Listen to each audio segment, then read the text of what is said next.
ভাবুন তো, একটা সাধারণ প্লাস্টিকের বালতিতে বসে একজন মানুষ ধীরে ধীরে মাটির গভীরে নামছেন। নিচে তাকালে মনে হবে যেন বিশাল কোনো ক্যালাইডোস্কোপের ভেতর তাকিয়ে আছেন। কিন্তু এটা কোনো শিল্পকর্ম নয়, এটা পৃথিবীর সবচেয়ে ভয়ঙ্কর আর দম বন্ধ করা কাজগুলোর একটি। অদ্ভুত ব্যাপার হলো, যিনি নামছেন তার মুখে হাসি, কারণ এটাই তার প্রতিদিনের কাজ। ব্রিজের বিশাল ভিত্তি তৈরি করার সময় বড় বড় পাইলের ভেতরে কংক্রিট ঢালা হয়, কিন্তু কংক্রিট সবসময় সমানভাবে বসে না। কোথাও কোথাও অদৃশ্য ফাঁকা জায়গা তৈরি হয়, যা বাইরে থেকে বোঝার কোনো উপায় নেই। আর এই ছোট্ট ফাঁকই একদিন পুরো সেতুর জন্য বিপদের কারণ হতে পারে। তাই সেই ত্রুটিপূর্ণ অংশ কেটে ফেলে আবার নতুন করে কংক্রিট ঢালতে হয়।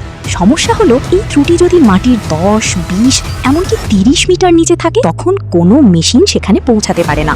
তখন ভরসা একটাই, একজন মানুষ।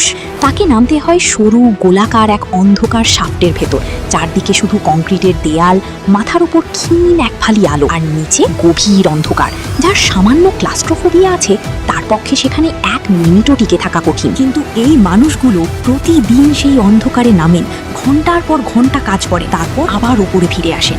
আমরা কোটি কোটি মানুষ প্রতিদিন নিশ্চিন্তে ব্রিজের উপর দিয়ে চলাচল করি, কিন্তু সেই সেতুর গভীরে অন্ধকারের মধ্যে কারা নিজেদের ভয়কে জয় করে আমাদের নিরাপত্তা নিশ্চিত করে, তাদের গল্প প্রায় কেউই জানে না।